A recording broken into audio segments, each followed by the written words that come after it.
तू वहां से आओ, तुम्हें साथ।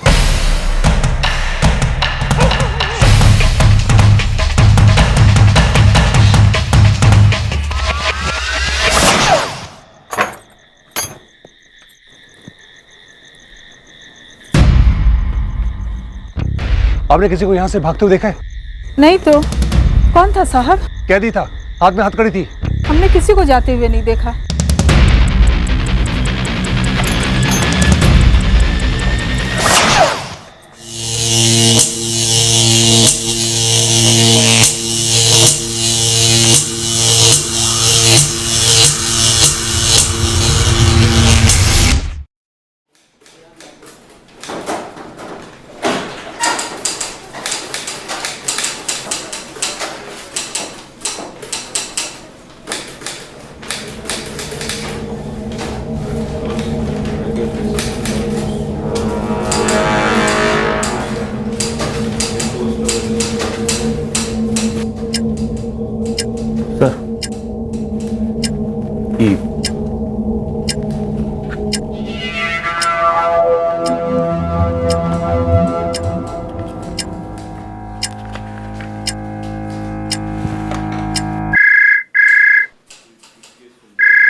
हाँ कपिल जी। रामकृपाल जी, ये देवी प्रसाद की एनए एप्लीकेशन पर कोई मूवमेंट ही नहीं हुई है। कपिल जी, फाइल हमारे टेबल पर आए तो तब तो कोई मूवमेंट होगी। फाइल तो हमने एक हफ्ते पहले ही अजय के हाथ से भेज दी थी। कपिल जी, फाइल हमारे टेबल पे आती तो क्या ये हो सकता है कि काम नहीं होता? ये लड़का अजय जो है बड़ा ही लापरवाह होता जा रहा है। इसने फाइल यहाँ वहां कहीं रख दी होगी। रामकृपाल जी, केस अर्जेंट सा है। हम समझ गए कपिल जी, अभी उस अजय की क्लास लेते हैं।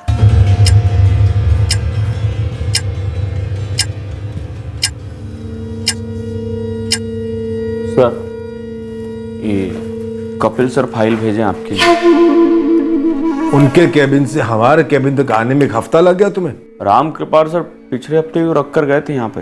हमारे टेबल पर तो नहीं थी। यहीं रखी थी। हाँ भाई, हम ही झूठ बोल रहे हैं। हम ऐसा तो नहीं कह रहे हैं सर। तुम्हारा काम कोई दिमाग वाला तो है नहीं, कम से कम दिल लगा के तो किया करो। ये फाइलें कोई तुम्हारी फिल्म की सस्ती डीवीडी नहीं कि कहीं भी फेंक। ये फाइलें हमारे सिस्टम की नसें हैं। एक भी खो गई, दब गई या कट फट गई तो पूरा सिस्टम ठप हो जाएगा। जी सर। हमारी बात को हल्के में न लो, आखिरी वार्निंग दे रहे हैं। अगली बार सस्पेंशन ऑर्डर थमा देंगे। जिंदगी स्टार्ट होने से पहले खराब न करो, कह देते हैं हम। जाओ।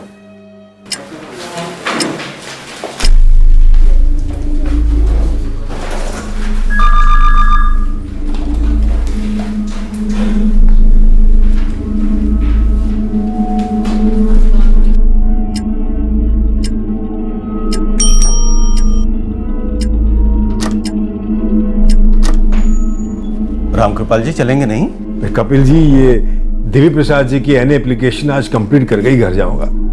आप चलिए, मैं ऑटो कर लूंगा। कल दोपहर तक भी मिल जाता तो चल जाता वैसे। अरे नहीं कपिल जी, हम वैसे भी एक हफ्ता लेट चल रहे हैं और समय से कीमती क्या चीज है, कुछ नहीं। सही कह रहे हैं आप। चलिए, मैं निकलता हूँ, मिलते हैं जल्दी। जी।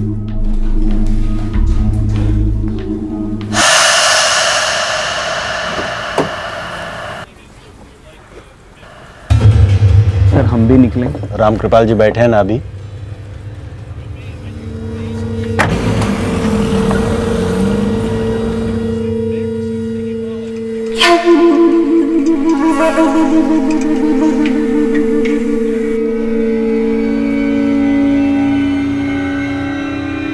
हम जा सकते हैं सर? हमें 15-20 मिनट और लगेंगे। हमारे निकलने के बाद ऑफिस को ढंग से ताला लगाकर उसके बाद ही तुम घर जाओगे। समझा सर जी।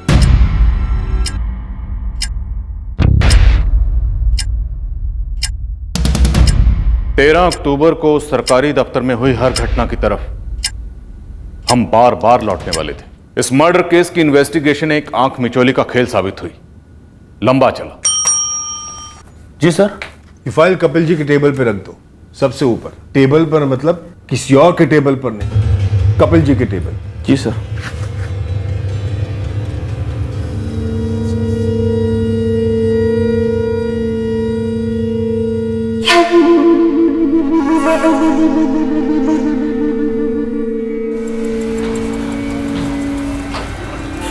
जी सर, प्रणाम। प्रणाम प्रणाम हरिप्रसाद। काम निपटा लिए? हाँ बस अभी अभी। अभी कहाँ हो? आसपास में हो तो थोड़ा रुक जाओ, साथ ही में चलते हैं। अरे हम तो घर भी पहुंच गए। आप काम में व्यस्त थे तो हमको लगा वक्त लगेगा, तो हम निकल आए। चलिए कोई बात नहीं, कल मिलते हैं। राम राम सर जी।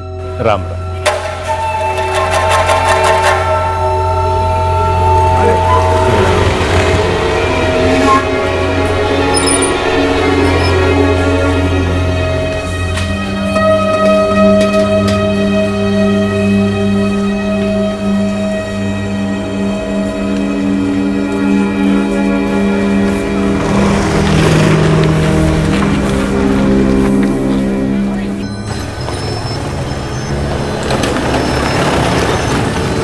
राम कृपाल जी, राम राम। जी Ram Ram.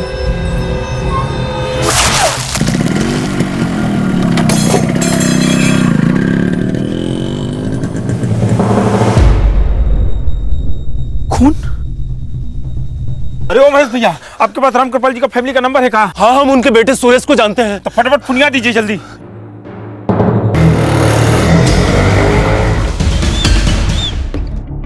Mummy civil hospital ले गए हैं पापा को, हम अभी निकल रहे हैं। क्या क्या कह रहे तू? कुछ पता नहीं अभी हमको, अस्पताल जाकर देखते हैं। आप लोग भी पहुंचिए। क्या हुआ मम्मी? सुरेश के पापा को गोली मार दी किसी ने। क्या? ऐसे कैसे किसी ने गोली मार दी पिताजी को? पता नहीं, सिविल अस्पताल लेके गए। चल जल्दी चल। दर्शन वहां फोन करके पता। Yes doctor. सॉरी, हम पेशेंट को बचा नहीं पाए। इंटेस्टाइन्स पूरी तरह से रप्चर हुए थे, हेवी हैमरेज। सर, हम सुरेश चौबे, राम कृपाल चौबे के बेटे। कहाँ है हमारे पापा? हमारे पापा कहाँ है सर? सुरेश राम कृपाल जी अब नहीं रहे। साहब जी, हम अपना ठेला जमा रहे थे, अचानक हमारा चेहरे पे खून का छिट्टा आ गया। ये दो बाइक वाले जो थे, उनके चेहरे देखे थे तुमने? नहीं साहब जी, हम तो अपना मटका में तीखा पानी बना रहे थे, उधर तो नजरे नहीं गया। वो बाइक वाले उस तरफ से निकल गए और उस मोड़ से मुड़ गए। आपने उन दोनों को देखा? एक झलक के लिए दोनों दिख गए। हम हमारा दुकान बंद ही कर रहे थे तो देखा दोनों राम कृपाल जी के पास आए, कुछ बातें हुई, पर वो पता नहीं चला कि क्या बातें हुई। गोली की आवाज ही सुनी आपने? नहीं साहब जी, कोनो आवाज नहीं आया। साहब, रजिस्टर ऑफिस के बाहर के चाय वाले महेश को रोक के रखा है। हमने कुछ नहीं देखा मालिक, बस इतना सुनाई दिया कि राम कृपाल जी पे गोली चल गई। राम कृपाल चौबे जी को भी ऑफिस से निकलते हुए नहीं देखा तुमने? बिल्कुल देखा था मालिक। राम कृपाल जी तनिक लेट निकले थे, तब तक दफ्तर के सारे लोग जा चुके थे। अच्छा, ऐसा कोई जो ऑफिस के बाहर मंडरा रहा हो, उन पर नजर रख रहा हो और उनके ऑफिस से बाहर निकलते ही उनका पीछा किया हो, ऐसा कोई देखा तुमने? ऐसा किसी को नहीं देखे हम मालिक। सुरेश बोल काहे नहीं रहा है? ऑपरेशन हो गया ना? ठीक है ना तुम्हारे पापा? सुरेश कुछ बोलो ना, पापा ठीक है ना? बोल सुरेश। मम्मी, ब्लीडिंग बहुत हो गया था।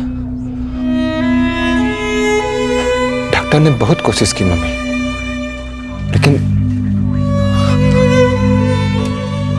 लेकिन पापा बच नहीं पाए। बकवास मत कर, मुझे देखना है। मम्मी, मैंने कहा ना मुझे देखना है। वो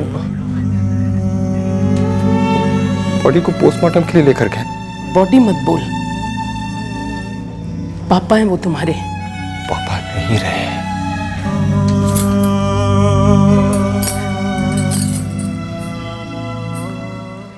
क्या क्या बात कर रहे हो आरिफ? अभी हमको महेश चाय वाला का फोन आया, कह रहा है कि ऑफिस के बाहर गली में किसी ने चौबे जी को गोली मार दिया। हे भगवान, ये तो बहुत बड़ा बवाल हो जाएगा। जयंत कलेक्टर साहब जी। हाँ सुना मैंने।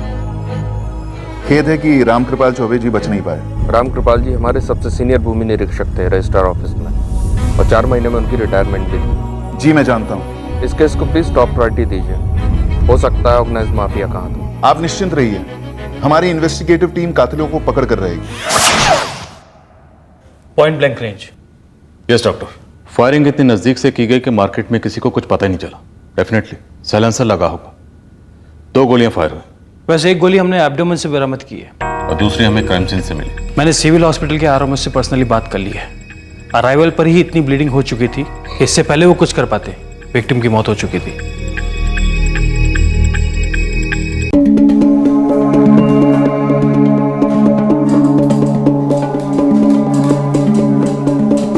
काफी ईमानदार आदमी माना जाता था ये राम कृपाल चौबे। कलेक्टर साहब ने खुद लैंड माफिया की तरफ इशारा किया है। उन्होंने मुझे 2 बार फोन भी किया फॉलोअप के लिए। 2 लोग थे सर बाइक पे। एक ने हेलमेट पहना हुआ था और दूसरे ने गमछे से अपना मुंह ढका हुआ था। पक्का सर 99% राम कृपाल जी के नाम की सुपारी निकाली गई हो। सुपारी है चौधरी, पर मुझे इस कांड का पनवारी चाहिए। जब तक मास्टरमाइंड हाथ नहीं लगता कोई सांस नहीं लेगा। सर हमारी मम्मी रात भर सो नहीं पाई है, रो रो कर हालत खस्ता है सर। हमें से किसी को समझ ही नहीं आ रहा कि हमारे पापा के साथ कुछ ऐसे। रजिस्ट्रेशन ऑफिस में रोज करोड़ों की जमीनों को सरकारी हरी झंडी या तो मिलती है या नहीं मिलती है। राम कृपाल जी को हाल ही में किसी ने कोई धमकी दी थी या पहले कभी? हमारे पापा दफ्तर की बातें घर पर डिस्कस नहीं करते थे, पर हाँ सर, हमारे पापा बहुत ही स्ट्रिक्ट आदमी थे। उसूलों के एकदम पक्के। उसूलों के पक्के लोग समीर के कच्चे लोगों के रास्ते का कांटा बनते हैं सुरेश। राम कृपाल जी ने कभी तुम्हारे साथ कोई डिस्कस किया होगा इस बारे में, या तुम्हारे सामने किया होगा? कभी नहीं। और तो और उनकी रिटायरमेंट सिर्फ 4 महीने ही दूर थी।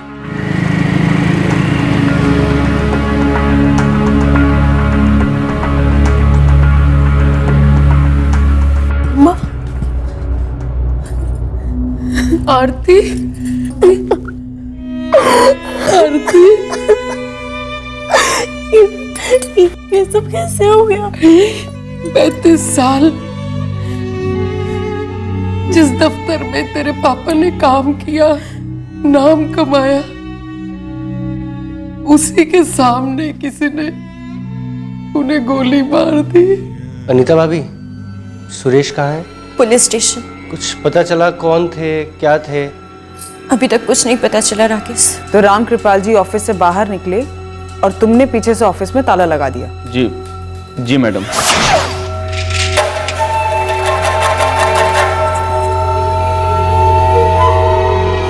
दो लोग बाइक पे आए।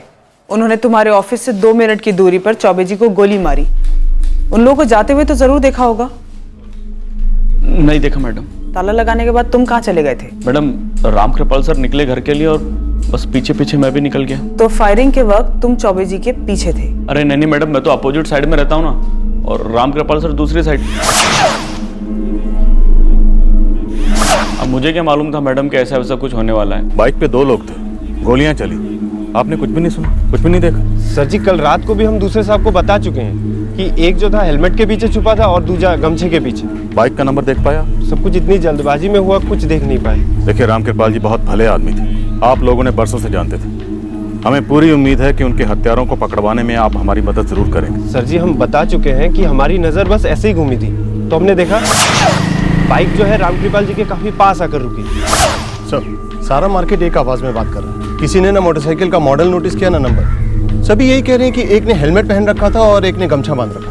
सुजीत, ये जो मार्केट जहाँ खत्म होती है वहाँ आगे चलकर राइट में मेन बाजार, तो वहाँ किसी ज्वेलरी शॉप में या किसी दूसरी दुकान में सीसीटीवी कैमरा जरूर लगाओ, छान मारो, सीसीटीवी फुटेज निकलवाओ। अगर हमारे पापा ऊपरी कमाई ले रहे होते तो हम सेल्समैन की नौकरी तो नहीं कर रहे होते। घर हो या दफ्तर, हमारे पापा का एक ही मंत्र था, छुप कर कुछ करना हो तो करना ही नहीं चाहिए। पर किसी ने उन पर छुपकर वार जरूर किया सुरेश। दिमाग पे थोड़ा जोर दो, याद करने की कोशिश करो, अपनी मम्मी से बात करो, वो कोई टेंशन में रहे होंगे। बिना वक्त के कोई फोन आया हो, कोई मिलने आया हो, कोई तू मैं कुछ भी, जैसे ही तुम्हें याद आए हमें तुरंत बताना। तुम्हारे पापा की बॉडी हम आज शाम तक तुम्हें हैंडओवर कर देंगे। हाँ, तो आप कह रहे थे? जी मैडम, मैं ये कह रहा था कि आप सही कह रही थी। चौबे जी का उस दिन शाम को फोन आया जरूर था मुझे। उन पर गोली लगने के ठीक 3 मिनट पहले उन्होंने आखिरी कॉल आपको की थी। जी मैडम, कल वो लेट तक बैठे थे किसी फाइल को लेकर। फिर वो कपिल बाबू के साथ रोज की तरह उनकी गाड़ी में बैठकर नहीं गए। फिर उन्होंने मुझे फोन किया कि अगर तुम आसपास हो तो रुक जाओ, साथ में चलते हैं। लेकिन मैडम तब तक तो मैं अपने घर पहुंच गया था। फिर रात को जब पता चला तो बहुत सदमा लगा सुनकर जो भी उनके साथ हुआ। डिपार्टमेंट के बहुत ही भले और ईमानदार बाबू थे वो। उनकी ईमानदारी किसके रास्ते का कांटा बन रही थी? जी? जी। उनकी मौत से सबसे ज्यादा फायदा किसे होता हरि प्रसाद? अब मैं ये कैसे कह सकता हूँ मैडम? मतलब इत्तेफाक ही समझिए इंस्पेक्टर। इत्तेफाक हो तो सकता है कपिल, पर यह इत्तेफाक काफी खतरनाक था। कल शाम को आप वो फाइल रामकृपाल जी के पास भेजते हैं और कल शाम को आप दफ्तर से जल्दी घर चले जाते हैं, और कल शाम को रामकृपाल जी दफ्तर से घर जाने वाले आखिरी कर्मचारी होते और आपके दफ्तर से 2 मिनट की दूरी पर उन्हें 2 गोलियां मारकर उनकी हत्या कर दी जाती। सुनते ही होश उड़ गए हमारे इंस्पेक्टर। रामकृपाल चौबे हमारे डिपार्टमेंट में सबसे सीनियर कर्मचारी थे। कपिल जी वो सिर्फ सीनियर कर्मचारी नहीं थे, बल्कि सबसे महत्वपूर्ण विभाग संभालते थे। सारे जिले के लैंड सर्वे, जमीन के झगड़े, जमीन के अप्रूवल्स, इन सभी मसलों की फाइल्स रामकृपाल जी के अप्रूवल के बिना आगे नहीं बढ़ती थी। जी हाँ।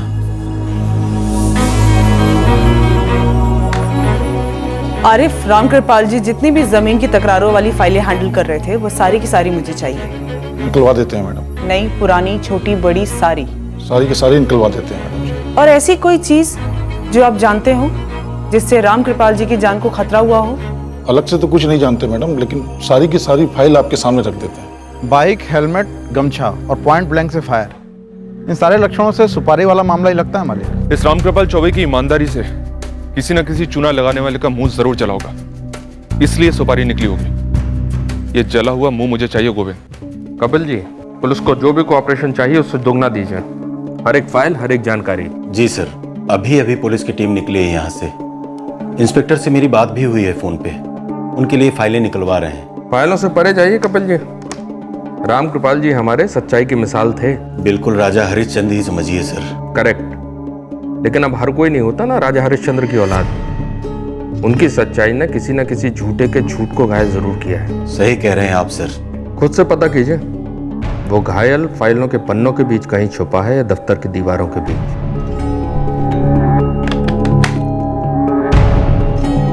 कल विष्णु आया था क्या?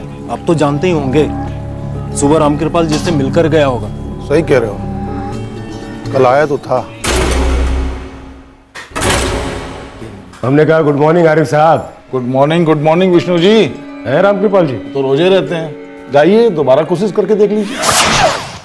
कौन है ये विष्णु खेरा? अपने बेगूसराय का ही है मैडम। रामकृपाल जी के चक्कर लगा रहा था, उसका कुछ काम था जो हो नहीं रहा था ना। कैसा काम? सर, रामकृपाल जी ऑफिस लेट कभी आए नहीं, लेकिन ऑफिस से लेट कभी गए भी नहीं, सिवाय उस दिन के।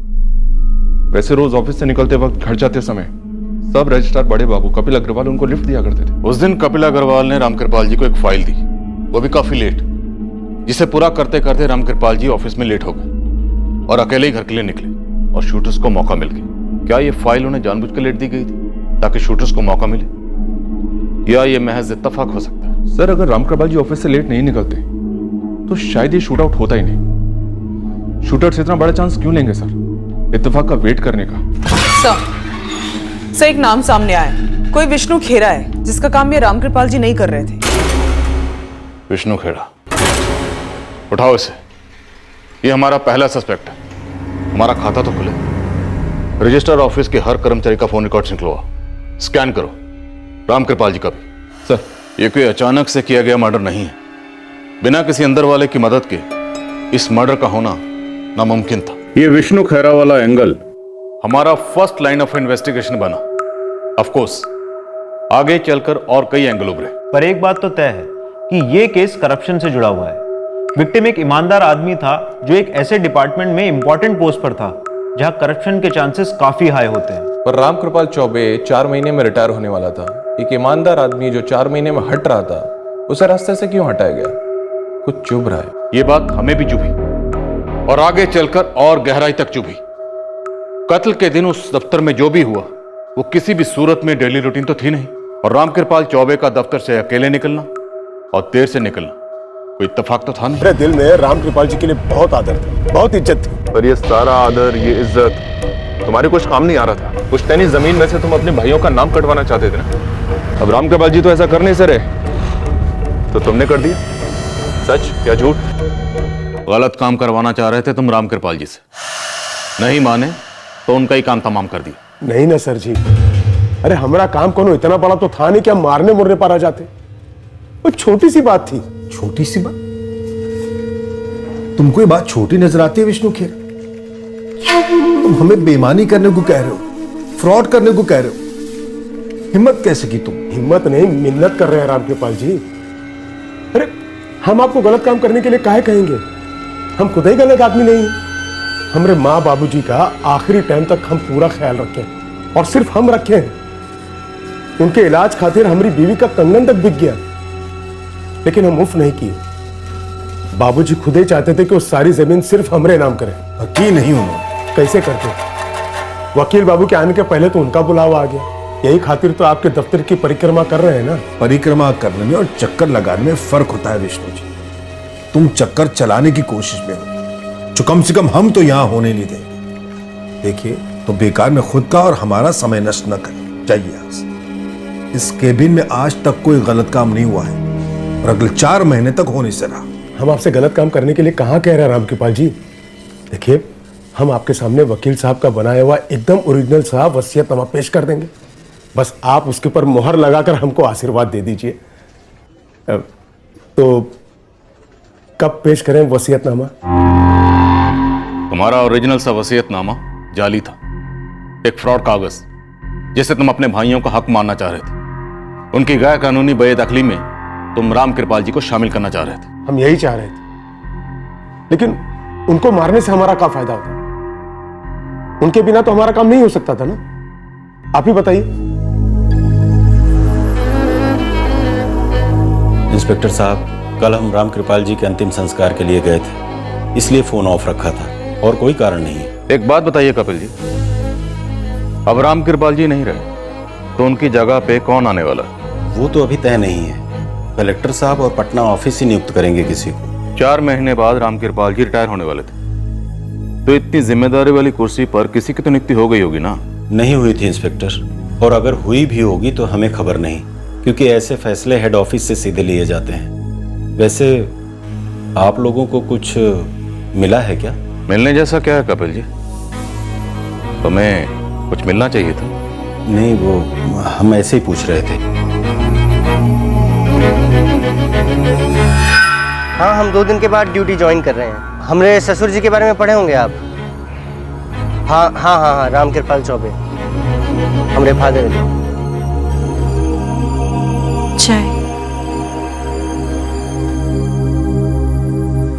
मम्मी, मम्मी,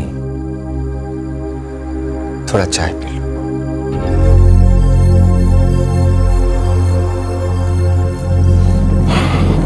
वर्षा, सर, फोन रिकॉर्ड्स तो सभी के खंगाले, पर कुछ भी अटपटा सामने नहीं आया, सिवाय इस हरी प्रसाद के। रामकृपाल की आखिरी बात इस हरि प्रसाद से ही हुई थी। पर ये साला झूठ बोल रहा है। कैसे सर? इस साले का फोन रिकॉर्ड्स बता रहा है कि उस कॉल के दौरान ये घर पर नहीं था। नहीं पहुंचा था? सरायपुर में था। अरे हम तो घर भी पहुंच गए, आप काम में व्यस्त थे तो हमको लगा वक्त लगेगा। मतलब सर हमारे साथ कोई गेम खेल रहा है? शायद। अब ये गेम क्या है और हर टीम में कितने खिलाड़ी हैं, बस ये नहीं पता। जिंदगी में ऐसा भी काहे का सिद्धांत? अब रामकृपाल जी को इतना भी अड़ियल नहीं होना चाहिए था। क्या मिला उनको उनके सिद्धांतों से? अभय चौहान। क्यों? वही होगा ना? अरे भाई, हमको जैसे ही पता चला कि रामकृपाल जी पर फायर हुआ है, तो हमारा सबसे पहला डाउट उस अभय चौहान पर ही गया। कलेक्टर साहब, 1-2 सस्पेक्ट्स आ गए हमारे लिस्ट में। इन्वेस्टिगेटिव टीम फुल टाइम इसी केस पे लगी हुई है। एसपी साहब, 1 हफ्ता होने आया है, लेकिन किलर्स के बारे में आपकी टीम अभी तक एक सिंगल क्लू भी प्रेजेंट नहीं कर पाई। सर, हम हर एंगल को टटोल रहे हैं। बहुत जल्द हम किलर्स और उनके मास्टरमाइंड तक पहुंच जाएंगे। मेरा एश्योरेंस है सर, आप भरोसा रखें। भरोसा तो है एसपी साहब, लेकिन प्रोसीजर सिर्फ आप और हम समझते हैं। नेता और जनता सिर्फ भावनाएं समझती है। बता दो, अगर अभय चौहान पर शक हो रहा है तो बस हो रहा है, उसी का किया धरा हो सकता है।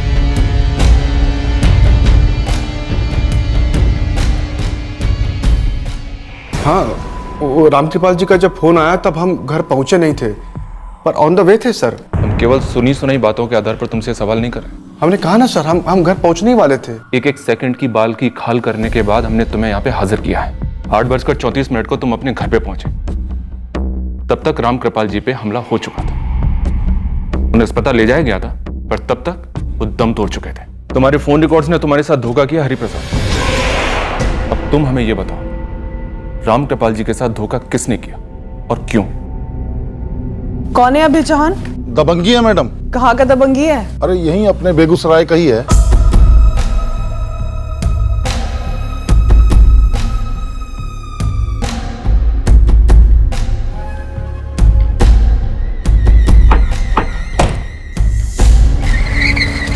उसी के एक जमीन का मैटर राम कृपाल जी के पास आया था। बाकी का डिटेल आपको विनय गौर बताएगा मैडम। इस विनय गौर का नंबर दीजिए। पर हम एप्लीकेशन कैसे डाल सकते हैं? जब हम बोल दिए डाल दो मतलब डाल दो, इतना सोच विचार करने का जरूरत नहीं है, ठीक है? बाकी सब हम देख लेंगे। हाँ साहब, ये सच है कि उस वक्त हम घर से काफी दूर थे जब राम कृपाल जी का फोन आया। हरि प्रसाद, वो दोनों बाइक सवार कौन थे और उन दोनों को सुपारी किसने दी थी वो बताओ। ये सब आप क्या पूछ रहे हैं साहब? हमको इस सब के बारे में कुछ भी नहीं मालूम है। कुछ तो मालूम है तुम्हें, और जिस दिन हत्या हुई थी उस दिन भी तुम्हें कुछ ना कुछ तो जरूर मालूम था। बिल्कुल भी नहीं सर जी, हमें इतना मालूम था कि राम कृपाल जी लेट तक बैठने वाले हैं फाइल के साथ, और हमें ये भी मालूम था कि अगर वो लेट तक बैठेंगे तो हमको साथ में चलने के लिए कहेंगे शेयर ऑटो में। इसलिए जैसे ही अजय कैबिन के अंदर गया हम तुरंत वहां से निकल लिए। तुम साथ कैसे जाते? क्योंकि साथ में जाने का प्लान तो था ही नहीं। अगर तुम साथ में जाते तो तुम भी ठुक जाते। माफ कीजिएगा सर जी, बट आपका कैलकुलेशन एकदम गलत जा रहा है। हम वहां से इसलिए खिसक लिए क्योंकि हमको लगी थी तलब नशा करने की। अरे यार, राम कृपाल जी को भी अभी फोन करना था। जी सर प्रणाम। अगर हम राम कृपाल जी से कहते कि हम आधे रास्ते पर हैं तो वो कहते कि ऑटो घुमाकर वापस अजाओ साथ चलते हैं। अब तुम बात को घुमा रहे हो, सीधे सीधे बताओ ना यार। सर सीधा सा हिसाब ये है कि हमको करना था नशा, इसलिए हमने झूठ बोल दिया कि हम घर पहुंच गए। कोई और दिन होता तो हम साथ चले भी जाते, लेकिन उस दिन हमारा दिमाग फ्राई हो चुका था काम और घर की टेंशन से। और साहब ऐसे वक्त में सिर्फ आदमी को नशा चाहिए होता है, ये ईमानदारी और नेकी का लेक्चर नहीं। नेकी और ईमानदारी बहुत खटकती है ना तुम्हें। साहब आप भी हमारी तरह सरकारी नौकर हैं, थ्योरी और प्रैक्टिकल का भेद समझते होंगे। इस वक्त मैं सिर्फ तुम्हारी बात कर रहा हूँ। हम राम कृपाल जी जैसे बिल्कुल नहीं, और होना भी नहीं चाहते। अरे ऐसा भी क्या नेकी कि आप अपने बच्चा लोग का सिफारिश नहीं कर सकते हैं? ईमानदारी के चक्कर में आप लोगों को चक्कर कटवाना ना तो समझदारी है और ना ही इंसानियत। भाई अगर आपके थोड़ा सा एडजस्टमेंट से किसी का काम हो रहा है तो इसमें हर्ज क्या है? राम कृपाल जी की वजह से ऑफिस में कई लोगों का बुरा होता था ना। मैंने सुना है कि वो ना तो खुद खाते थे और ना ही किसी को खाने देते थे। आप एकदम ठीक सुने साहब, खाना पीना एक अलग बात है, दुश्मनियां किसे मोल लेनी है? अभय चौहान के सामने आप झंडा गाड़ कर खड़े हो जाते हैं। मतलब क्या सोचा है कि डिपार्टमेंट का सब लोग जो है फौजी की तरह आपकी रक्षा करेगा? साहब एक बात मैं आपसे कह देता हूं, वो ईमानदार थे, भले थे, वो सब अपनी जगह है, हमारे हिसाब से बहुत बड़े मूर्ख भी थे। दुनिया बदलने चले थे, दुनिया छोड़ चले। बस साहब इससे आगे हमको कुछ भी नहीं पता है, और हम ठहरे मामूली कलर का आदमी। हमको पता था मैडम, एक दिन ये अभय चौहान अपना असली रंग दिखाए। पता था तो किस दिन का इंतजार कर रहे थे हमें बताने के लिए? कोई स्पेशल इनविटेशन चाहिए था क्या? अरे मैडम हमें लगा आप खुद ही पहुंच जाएंगे अभय चौहान तक।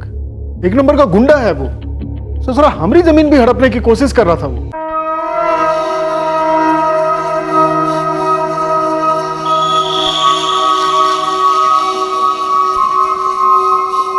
क्लियर है सर, आप खुद ही देख लीजिए। सर वो वहां मेरी जमीन खत्म होती है सर, और ये अभय चौहान की लगाई बाढ़ को भी देख लीजिए। सर ये अभय चौहान लगभग 50 मीटर अंदर घुसकर कब्जा कर लिया हमारी जमीन पर, और लौटाने से भी साफ इनकार कर रहा है। तुम बात की अभय चौहान? सर एक नहीं 10 बार बात की है सर। ये अभय चौहान जब से बाढ़ खड़ा किया है ना, हमारा नींद उड़ गया समझो। अरे अपने मोबाइल से इस फेंसिंग की फोटो ले लो और वीडियो भी ले लो। कल सुबह 11 बजे अभय चौहान को दफ्तर बुलवा लेते हैं, देख तो उसका क्या कहना है। सर वो कहने और सुनने वालों में से नहीं है, वो तो हमका जान का भी धमकी दे दिया है।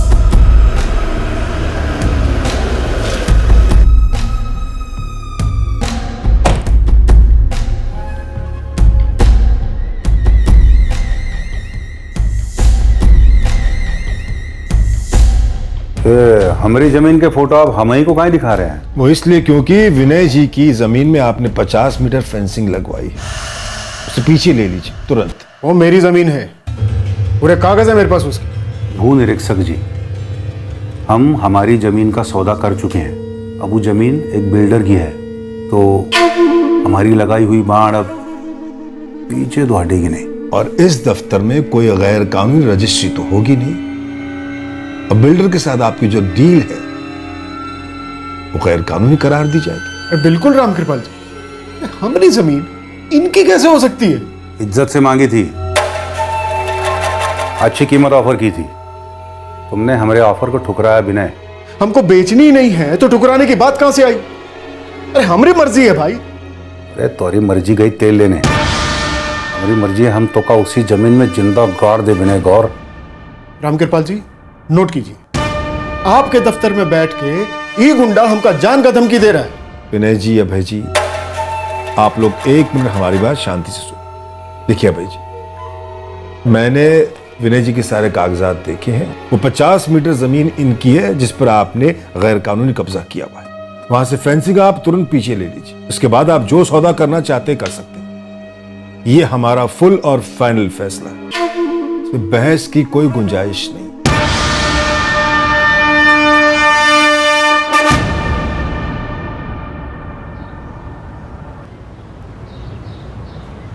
राम कृपाल जी, मामला बड़ी आसानी से सेटल हो सकता है। धमका रहे हो हमें? हमारी ऐसी जरूरत का, हम तो बस एक तोहफा देना चाह रहे हैं आपका। लिया, कबूल करें, सेटल कर लें।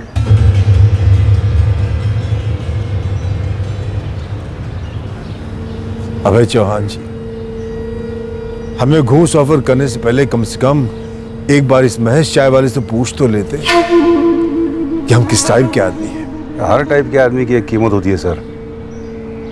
ये रकम इतनी बड़ी है कि आपको तो क्या, कलेक्टर साहब को भी कभी ऑफर नहीं हुई होगी। ले लीजिए, ले लीजिए। रिटायरमेंट के बाद पूरी दुनिया की सैर कराइए, बिजनेस क्लास। पूरी रिटायरमेंट बैठ के ऐश कीजिए, फर्स्ट क्लास। गलती तुम्हारी नहीं है चौहान, कई ऑफिसेज में ऐसे लोग हैं जिनके माथे पर लिखा हुआ होता है कि हम बिकाऊ हैं, बस कीमत सही होनी चाहिए। ई कम लगे तो और ले लीजिए, और बस हमारी डील ना रोको सर। मुझे रिश्वत ऑफर करने के चार्ज में मैं तुम्हें जेल भिजवा सकता हूँ, पर इस वक्त मुझ में वो पहले जैसा जोश नहीं रहा। हाँ, होश जो का त्यों है, इसलिए ये पैसे वापस लो और वो फेंसिंग भी वापस लो, तब जाके मामला निपटेगा, और कोई तरीका है ही नहीं।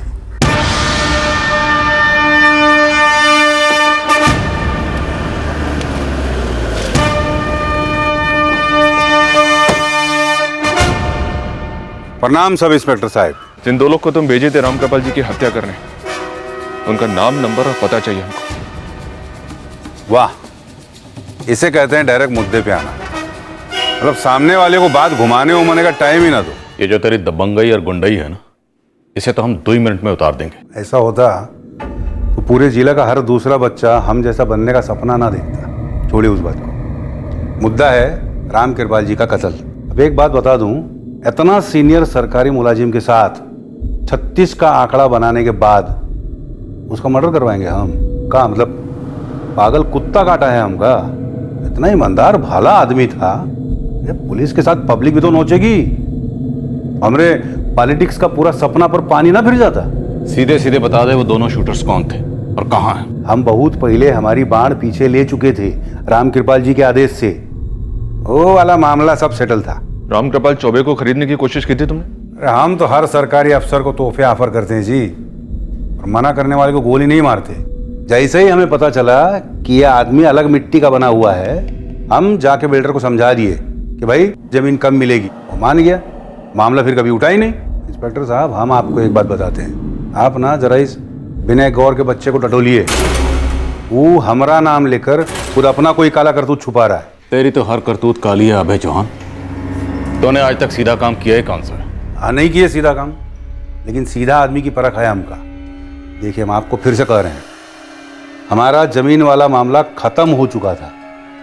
हाँ, हमारे किसी आदमी ने विनय की जमीन पर मार लगाई, लेकिन हमरा सौदा होने के बाद ये विनय चीखने चिल्लाने लगा, तो हमने इज्जत से पैसा भी ऑफर किया। वो मामले को उठा के ले गया भू निरीक्षक विभाग में। वहाँ हमको हमारी गलती का एहसास हुआ, हमने बाढ़ पीछे ले लिया। अरे जरा सोचिए सर जी, 4 महीने में रिटायर होने वाले थे, ऐसा आदमी को मार के कहाँ मिलता हमका।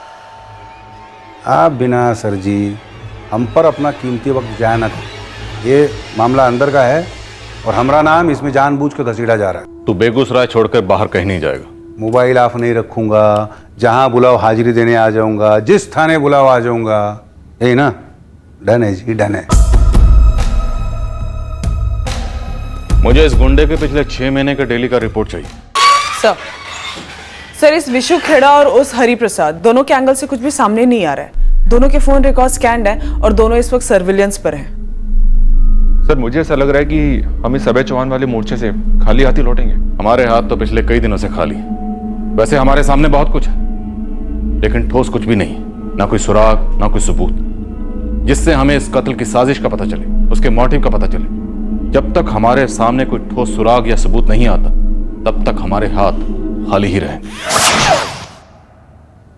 एसपी साहब, 13 अक्टूबर को रामकृपाल चौबे का मर्डर हुआ, दिन दहाड़े भरे बाजार, और आज 15 नवंबर है, और आप अभी भी ये कह रहे हैं कि आपकी इन्वेस्टिगेटिव टीम के हाथ में एक भी ब्रेक थ्रू नहीं लगा। मिथिलेश जी, बेगूसराय का एक भी हिस्ट्री शीटर नहीं है जिसे हमने स्कैन नहीं किया हो। आउट ऑफ डिस्ट्रिक्ट चेकिंग भी चल रही है। यही सब बातें आप मुझे 2 हफ्ते पहले भी बोल चुके हैं, लेकिन फैक्ट ये है कि आपके हाथ में है एक बिग जीरो। सीरियसली बताइए एसपी साहब, क्या आप चाहते हैं इस केस के लिए मैं सीबीसीआईडी के लिए पिटीशन फाइल करूं या डायरेक्टली सीबीआई इंक्वायरी रखूं? आप प्लीज हमें थोड़ा सा और समय दीजिए। रामकृपाल चौबे के हत्यारे जेल में होंगे, आई प्रॉमिस। सिर्फ 1 हफ्ता और, उसके ऊपर एक भी दिन नहीं। कलेक्टर साहब, केस ट्रांसफर करने की अर्जी देने की बात कर रहे हैं, क्या कहूं? No sir.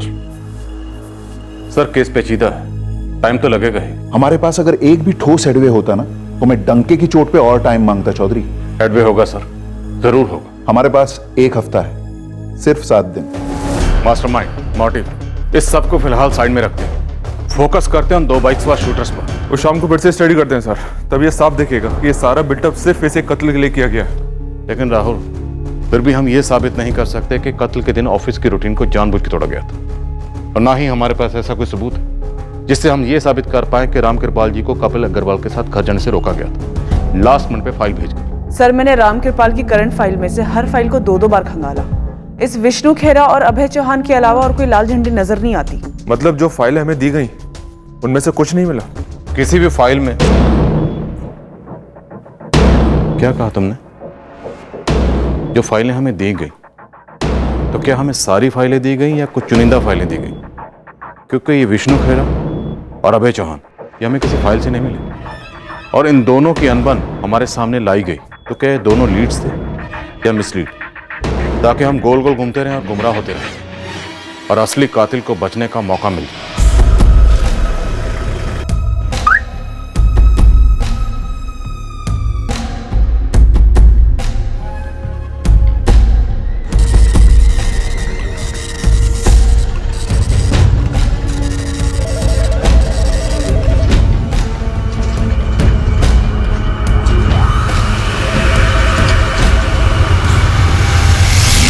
क्या ये हमें असली कत्ल की साजिश तक पहुंचने से रोकने के लिए एक और साजिश रची गई?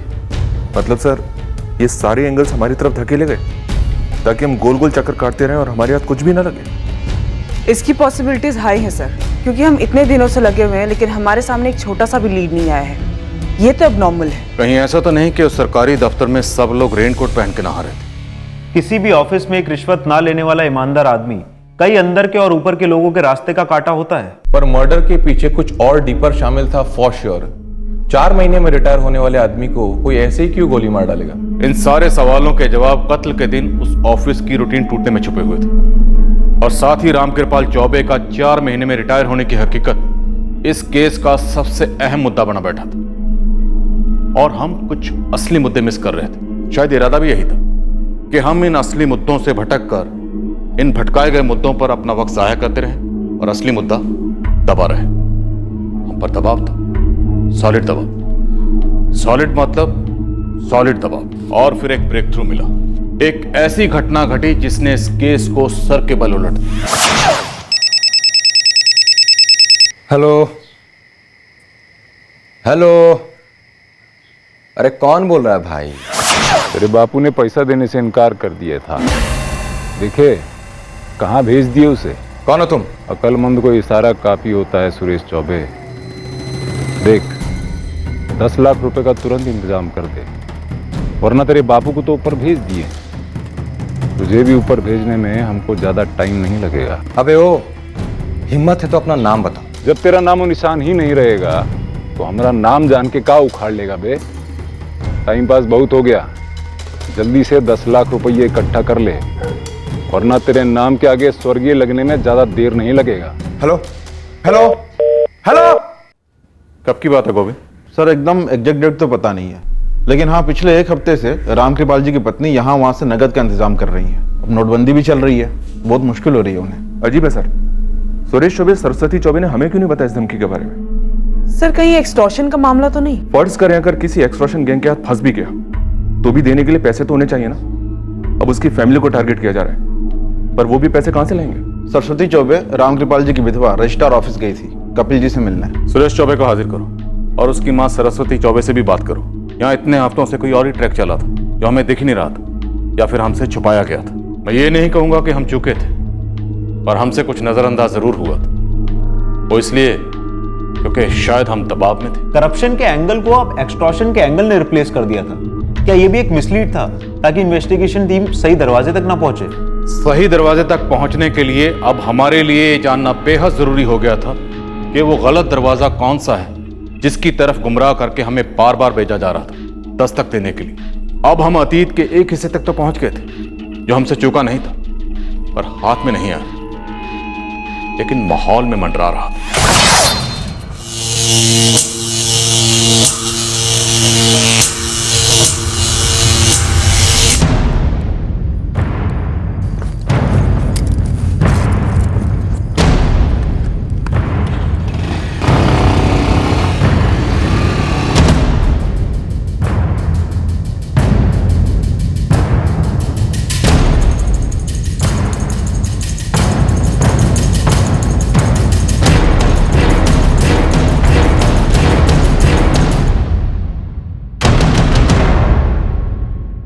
क्या जो नजर आ रहा था वही हकीकत थी या फिर इस कत्ल के पीछे कोई और ही कहानी छिपी थी? भू विभाग के एक बेहद ईमानदार भूमि निरीक्षक रामकृपाल चौबे की रिटायरमेंट के 4 महीने पहले उनका मर्डर कर दिया गया। उसके पूरे 1 महीने के बाद उनके बेटे को एक धमकी भरा फोन आया था।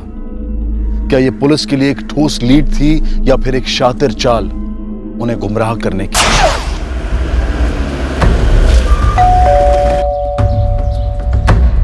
सरस्वती जी हैं घर पे? जी।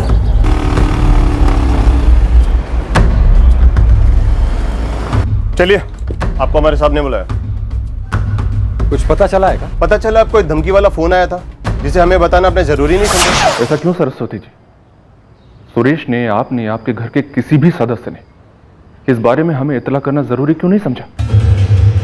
पहले ये बताइए कि अगर हम आपको इस बारे में बता भी देते तो आप क्या करते? हाँ जी, सरस्वती जी आई थी हमसे मिलने के लिए। तो आप भी जानते थे कि एक्सटॉर्शन के लिए फोन आया था, पर आपने हमें इत्तला करने के बारे में नहीं सोचा। नहीं मैडम, धमकी वाले कॉल की बात तो हमें आपसे पता चल रही है। तो रामकृपाल जी की पत्नी सरस्वती जी यहाँ पे किस लिए आई थी? वो प्रोविडेंट फंड के बारे में पूछने आई थी। कितना समय लग सकता है कपिल जी? इस वक्त तो मैं कुछ नहीं कह सकता, पुलिस की तहकीकात चल रही है। ऐसे में रामकृपाल जी का प्रोविडेंट फंड रिलीज करवाना थोड़ा मुश्किल लगता है। आप तो जानते हैं कि इनकी कोई ऊपरी कमाई वमाई नहीं थी, बस ये प्रोविडेंट फंड ही हमारा सहारा है। अच्छी तरह से जानते हैं, और हमारी पूरी कोशिश होगी कि जल्द से जल्द आपके हक का पैसा आपको मिले। हम दर दर भटक रहे थे 10 लाख रुपया इकट्ठा करने के लिए। उस आदमी ने मांगा था। वो फोन आपको जिस आदमी ने किया था वो आदमी आपके पति का हत्यारा भी हो सकता है, इतना भी नहीं सोचा आपने? इस बारे में सोचने या ना सोचने से क्या फायदा? हमारे पति तो वापस नहीं लौटेंगे ना, और ना ही सुरेश पर से ये खतरा टलेगा। अगर सुरेश को धमकी मिली है तो हम उसे प्रोटेक्शन देते ना। आपकी नाक के नीचे हमारे पति की गोली मारकर हत्या कर दी। आज 1 महीना हो गया, उन हत्यारों के बारे में कुछ नहीं पता चला। बहुत जल्द वो दोनों किराए के हत्यारे पकड़े जाएंगे और उनको सुपारी देने वाले भी। अगर किराए के हत्यारे हो सकते हैं तो किराए की सुरक्षा भी तो मंगवाई जा सकती है ना। इन सब में आपका क्या काम? क्या आप गारंटी दे सकते हैं कि कल के दिन हमारा सुरेश सही सलामत घर लौट आएगा? सुरेश, हम मानते हैं कि अभी तक हम तुम्हारे पिता के हत्यारों तक नहीं पहुंच पाए, पर इसका मतलब ये नहीं है कि वो बच गए। लेकिन अगर तुम ये सोचते हो कि उन्हें पैसे देकर ये सारा मसला हल हो जाएगा, तो तुम्हारी सोच गलत है। सर, जब वो कॉल आया हमारे पास तो हमारा सबसे पहला रिएक्शन था कि उस साले का पता लगाएं, फिर खुद गोली दाग दें उस पर। इससे तुम में और उनमें क्या फर्क रह जाएगा? ऐसे ख्यालों को भी अपने दिमाग में मत आने देना। सर, ख्यालों को रोका थोड़ी जा सकता है। हमारे पापा को मार डाला उन्होंने, पर हाँ, हम इतना भी बेवकूफ नहीं है कि ऐसा कोई गलती कर दें। इसलिए हमने अपनी मम्मी और वाइफ दोनों से मशवरा किया। अगर आपने उन्हें पैसे नहीं दिए तो आपको भी कुछ कर सकते हैं। ऐसा कुछ नहीं होगा, क्योंकि हम उन्हें पैसे दे देंगे। पैसों के बारे में बाद में सोचेंगे मम्मी। पहले आप हमको ये बताइए कि पापा ने कभी आपसे कोई धमकी उमकी के बारे में जिक्र किए थे क्या? तुम्हारे पापा कभी दफ्तर की या बाहर की बात घर पर लेकर नहीं आते थे। पिताजी अब नहीं रहे, लेकिन हम सब अभी हैं। मम्मी जी बिल्कुल सही कह रही है। हम कैसे भी करके उन पैसों का इंतजाम कर लेंगे। अरे बाबा, कोई 1-2 लाख रुपया का बात थोड़ी ना है। पूरे 10 लाख मांगे हैं, और इतना नगद इस नोटबंदी के समय में कहां से लाएंगे बताइए? हो जाएगा इंतजाम, हो जाएगा। तुम्हारे पापा ने कुछ पैसे बचा के रखे हैं, और प्रोविडेंट फंड भी तो है ना। हम कतई नहीं जानते थे कि ये हालत है चौबे परिवार की। हमने मदद की भी ऑफर की थी। यकीन कीजिए, इस सब के बारे में हम कुछ नहीं जानते थे और नहीं जानते हैं। 2 दिन से हम, मम्मी और अनीता, हम सब जमीन आसमान एक कर दिए पैसा जुटाने में, पर कोई इंतजाम ही नहीं हो पा रहा था। किसी के पास कैसे नहीं है। सुरेश, अगर कैश होता भी, अगर नोटबंदी ना भी होती, तब भी तुम किसी को 1 रुपया भी नहीं दोगे। तो मुझे इस आदमी का नंबर दो जिसने तुम्हें फोन किया था। 2 दिन से नंबर बंद आ रहा है। हमने कई दफा ट्राई किया। जब इससे तुम्हारी बात हुई थी तब इसने अपने नाम का जिक्र किया था। 10 लाख रुपए का तुरंत इंतजाम कर दो। नहीं सर। कोई नहीं, हम इस तक और उन दोनों शूटर्स तक जरूर पहुंचेंगे। 24 hours round the clock full protection दो पूरी फैमिली को। आर्म्ड गार्ड्स, बेस्ट आदमी। टीम बन गई है सर। गुड। वैसे भी हम बैकफुट पर हैं चौधरी। रामकृपाल के किलर्स का अभी तक कुछ पता नहीं चला। हमें अपने हाथों में और एक मर्डर नहीं चाहिए। चौबे परिवार पर कोई आंच नहीं आएगी सर। सिर्फ कलेक्टर साहब के ऑफिस से ही नहीं, पूरे पटना से फोन बजने शुरू हुए हैं, और फिर दिल्ली दूर नहीं। और किसी को देने के लिए मेरे पास इस वक्त कोई जवाब नहीं। जवाब होगा सर, बहुत जल्दी होगा। 444-876-598 इस नंबर से सिर्फ एक कॉल हुआ है सुरेश को 20 नवंबर की रात को। मतलब 100% फर्जी नाम और फर्जी एड्रेस।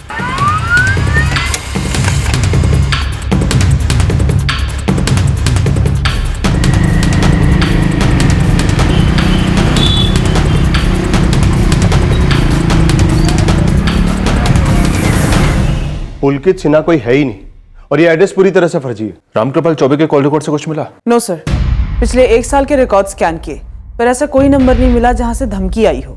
लगता है अंदर से कोई चाल चली गई है।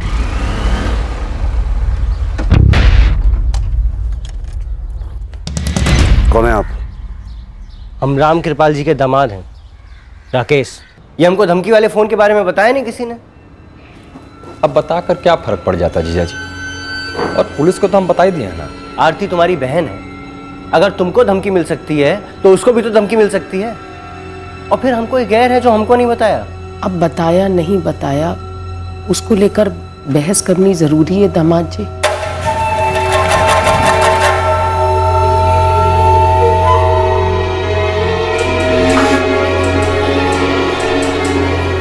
सुने हो, राम कृपाल जी का बेटा सुरेश को जान से मारने का धमकी मिल रहा है। विनय कौर से बात हुआ हमारा, बता रहा था कि ये जरूर अभय चौहान का करतूत है।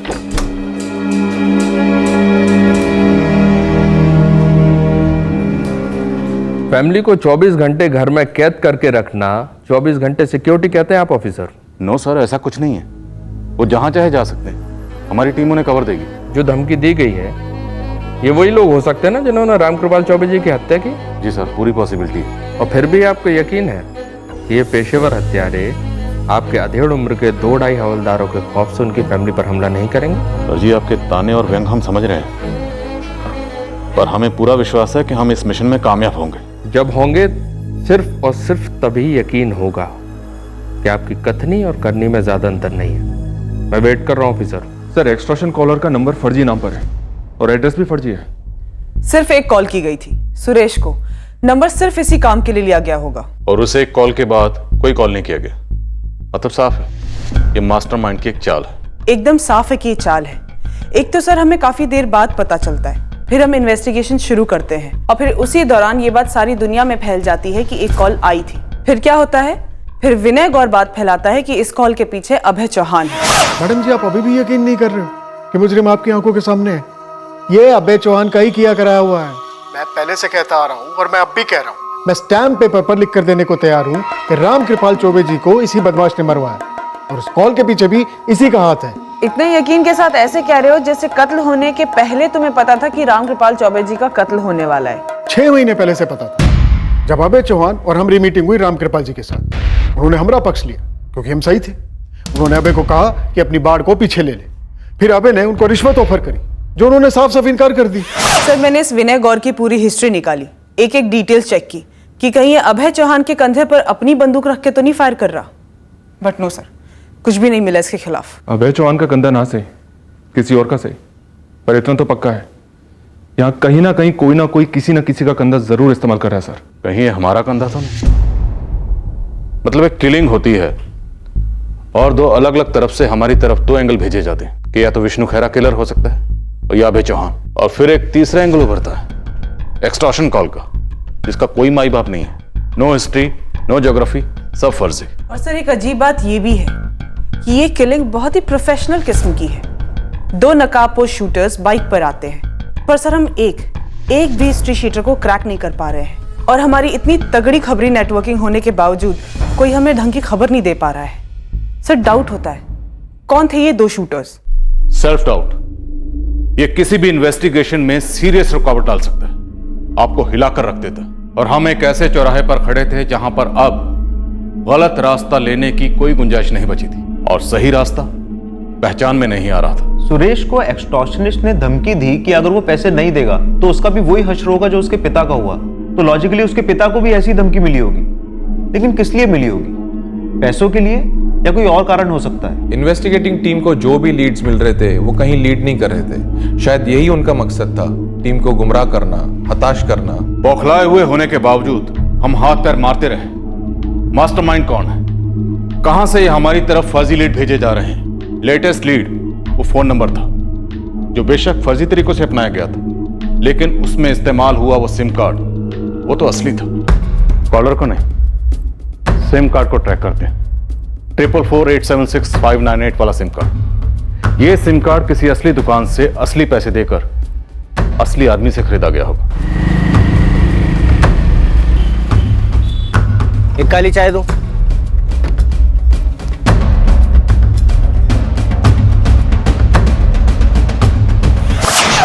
हाँ सर, ये नंबर 444-876-598 ये हमारे ही कंपनी का प्रीपेड नंबर है। लेकिन सर वो इस वक्त मुझे तुम्हारे लेकिन सर सुनना ही नहीं है। तुम्हारी कंपनी के सिम कार्ड का इस्तेमाल फिरौती मांगने के लिए किया गया और शायद इसका कनेक्शन एक मर्डर केस में भी हो सकता है। मैं सर सारे डेटाबेसेस को चेक करके रखता हूँ। आप मुझे 2-3 दिन का टाइम दीजिए, मैं आपको फोन करता हूँ सर। अगर आज शाम को 5 बजे के पहले पहले उस डीलर का सही नाम, नंबर और एड्रेस मुझे नहीं मिला ना, तो तुम इस वक्त जहां पर हो ना, मैं वहां पर पहुंच जाऊंगा। साला करे कोई और भरे कोई।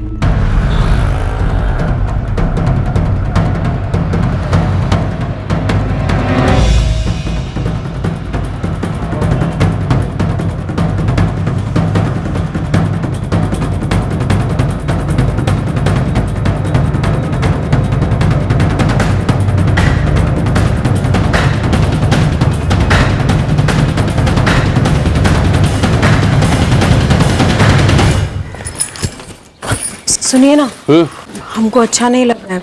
सुरेश भैया बुरा मान जाएंगे ना? इसमें बुरा मानने वाला कोनो बात है ही नहीं। तुम उसकी छोटी बहन हो, तुम्हारे बारे में सोचना उसकी जिम्मेदारी है कि नहीं? 444876598 का नंबर बेगूसराय के ही एक डीलर के पास पहुंचा है। सुबह से ये पता किया तुमने? सर, उसका नाम चंदर गुप्ता है। Shiv Om mobiles, 5/16 Mohan Nagar market, Begusarai court के पीछे। ये लिखा है ना सब? Pulkit Sinha 52 Parimal building 5th floor. Chandar Gupta, Parimal building में सिर्फ 4 फ्लोर है। पूरी बिल्डिंग में पुलकित सिन्हा कहीं भी नहीं रहता। किसको भेजा था वो सिम? अब ऐसे तो कितने लोग आते हैं, अब याद थोड़ी रहता है। 20 नवंबर को वो सिम तेरी दुकान से इशू हुआ था। एप्लीकेंट का नाम, नंबर, एड्रेस, सारे डॉक्यूमेंट फर्जी हैं। पर मुझे असली आदमी चाहिए जिसने वो सिम खरीदा था। खूब जमेगा रंग जब मिल बैठेंगे 4 यार। तुम, हम, ये लॉकअप और ये डंडा। पुरानी यादें ताज़ा होंगी। हर फर्जी सिम की असली कहानी सुनाएगा तू। अब हम छोटे मोटे आदमी हैं, हमको क्यों फंसा रहे हैं इस कांड में? कांड छोटा मोटा नहीं, मर्डर हुआ।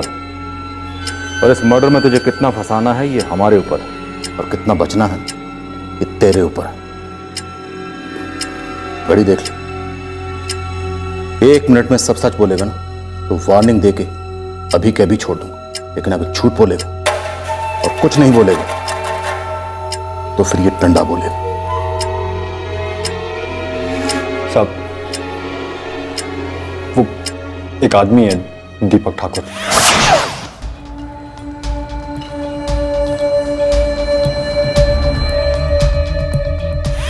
जाहिर सी बात है ये तेरी कोई पहचान वाला ही होगा।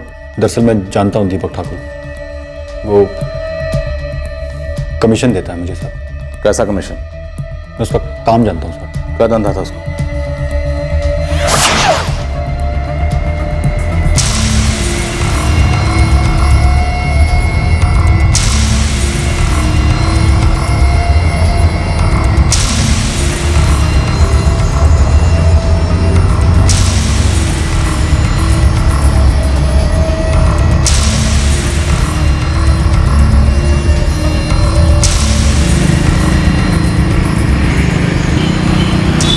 हफ्ते में 1-2 बाइक तो उठाता ही और फिर बेच देता है उनको। नंबर बदलते रहता है साहब, ताकि आप लोगों से दूर रहे। एड्रेस? हर हफ्ते नंबर बदलता है, तो एड्रेस कैसे फिक्स होगा? बाइक कहाँ बेचता है? पटना से। पेशेवर बाइक चोर है तो 100% क्रिमिनल रिकॉर्ड होगा ही होगा इस दीपक ठाकुर का। लगता है ये फर्जी सिम वाला बाइक चोर हमारा असली ब्रेक थ्रू है सर। राहुल, हमें नहीं पता हम सही जा रहे हैं नहीं जा रहे, पर रामकृपाल चौबे के शूटर्स बाइक पर आए थे। अब सवाल यह है, क्या ये बाइक चोर उस सुपारी किलिंग में शामिल था? मतलब आप कहना क्या चाहते हो? मैडम सच कहें तो हमको भी नहीं पता है कि हम क्या कहना चाह रहे हैं।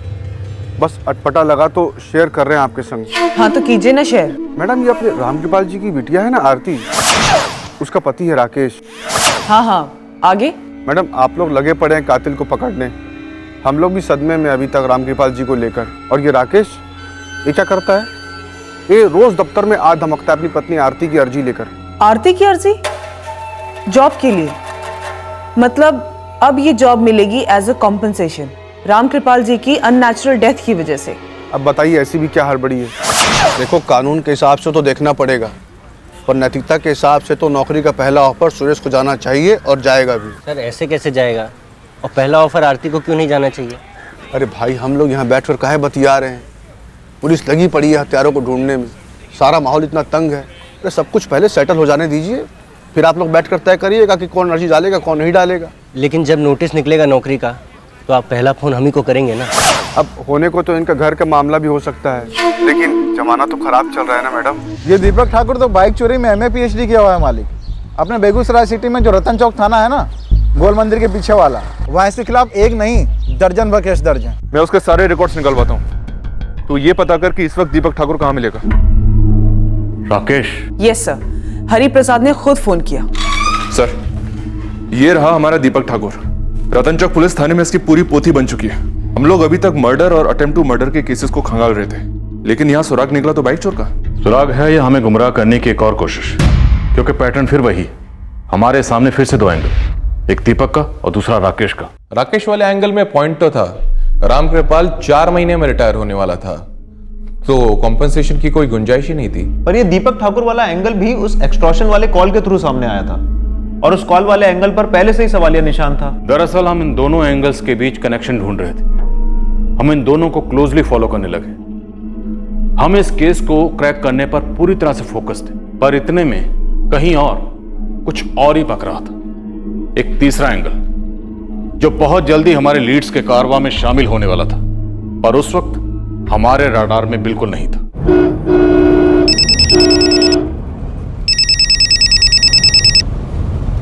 हेलो। प्रणाम कैलाश प्रजापति जी। प्रणाम। कौन बोल रहे हैं? हम कौन बोल रहे हैं वो छोड़िए, बस हमारा बात ध्यान से पकड़िए। अब कैसी बात? यही कि बहुत जल्दी आपकी धर्म पत्नी जो हैं वो आपकी विधवा कहलाएंगी। क्या बकवास कर रहे हो? कौन बोल रहा है तू? मंगल सिंह। मंगल सिंह नाम है हमारा। पुलिस को बताना हो बता दीजिए, कहीं लिखवाना हो लिखवा दीजिए, और साथ में अपना बीवी बच्चा के नाम जो जो लिखवाना हो वो काम भी करवा लीजिएगा, क्योंकि हम आपको गोली मारने वाले हैं। अच्छा समझे। तुमको पैसा चाहिए? हमको तो आपके जैसा जिंदगी चाहिए साहब जी। कितने पैसे चाहिए तुमको? तब उनके तौर पे 10 लाख ठीक रहेगा। आप कल तक जुगाड़ कर दीजिए, परसों हम ले लेंगे आपसे। Hello hello. सुजित, इस राकेश त्रिवेदी पर मुझे 24 घंटे सर्विलेंस चाहिए। कहाँ जाता है, किससे बात करता है, पूरी डिटेल्स। उस बाइक चोर का एड्रेस निकाला क्या गोविंद? मालिक ये दीपक ठाकुर पिछले 6 महीने में 3 बार घर चेंज कर चुका है। अभी का ठिकाना पता नहीं चला है। Mobile number? तीनों मकान मालिकों के पास अलग अलग नंबर थे, सारे फर्जी। कुछ तो असली खबर सुना गोविंद। आप पटना घुमाइए, वहाँ के सिटी जेल में 2 सितंबर को ये दीपक ठाकुर मौजूद था। किस चार्ज में गिरफ्तार हुआ था ये? सर गिरफ्तार नहीं हुआ था, किसी से मिलने गया था।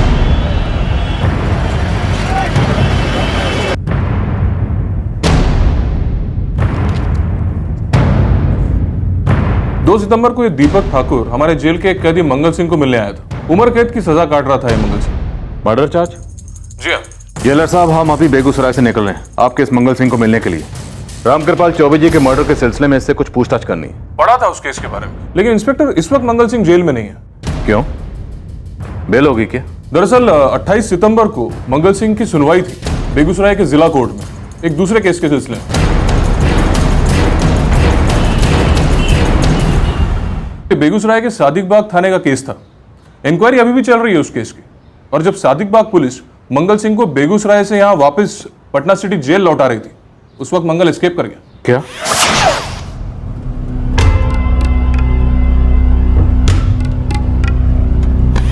बेगूसराय का एक बाइक चोर दीपक ठाकुर पटना जेल में उम्र कैद की सजा काट रहे मंगल सिंह को मिलने जाता 2 सितंबर को, और यह मंगल सिंह बेगूसराय से कोर्ट की सुनवाई के बाद 28 सितंबर को पुलिस की हिरासत से फरार हो जाता। कुछ मिल रहा है सर? और सर, सुरेश को मिली एक्सटॉर्शन की कॉल सही साबित हो रही है। अगर ऐसा है तो फिर सुरेश की जान को खतरा असली है, क्योंकि अगर सुरेश मारा जाता है तो फिर आरती को उस जॉब पर कोई चैलेंज नहीं कर सकता। फिर वही होगा जो राकेश चाहता है। राहुल, वर्षा, रामकृपाल चौबे जी की हत्या का मास्टरमाइंड उनका दामाद राकेश भी हो सकता है। अंदर की बात सर, और हम दफ्तर में ढूंढ रहे थे, खिचड़ी घर में ही पक गई थी। सर, राकेश पे चील की तरह नजर रखे हुए हैं, बट सर अभी तक कोई सस्पिशियस मूवमेंट नहीं हुआ है। कॉल रिकॉर्ड्स भी बिल्कुल क्लियर है। पता करो कि 2 सितंबर और 28 सितंबर को यह राकेश कहां था और किसके साथ था। इस सारी साजिश की प्लानिंग बहुत पहले की गई थी। सर, हम लगे हुए इस मंगल सिंह के पीछे, बड़ी प्लानिंग से फरार हुए हैं, लेकिन दीपक ठाकुर वाला एंगल हमें सूझा नहीं। फरार कैसे हुआ? बेगूसराय सेशन कोर्ट में इसकी पेश हुई, उसके बाद हम ट्रेन से इसको पटना ले जा रहे थे।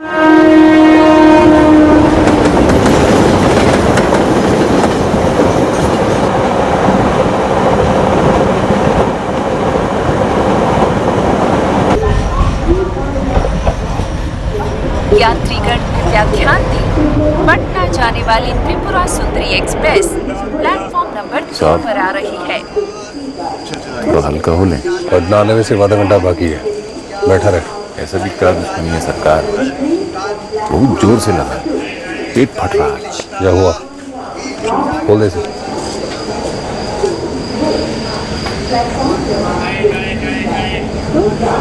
यात्री कृपया प्लेटफॉर्म नंबर 3 के किनारे से दूर रहें। तेज गाड़ी पास होने वाली है। बस है, अंदर भी आएंगे का? हमें अंदर आने का शौक नहीं है। अपना काम खत्म करो, जल्दी से बाहर आओ।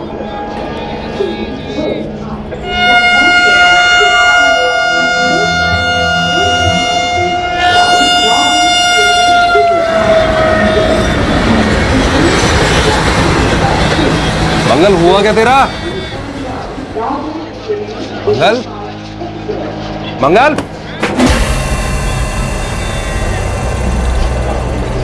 टॉयलेट के खिड़की के सरिये काटे हुए थे पहले से। सर 5 मिनट में टॉयलेट की खिड़कियों के सरिये काटना मुमकिन नहीं है।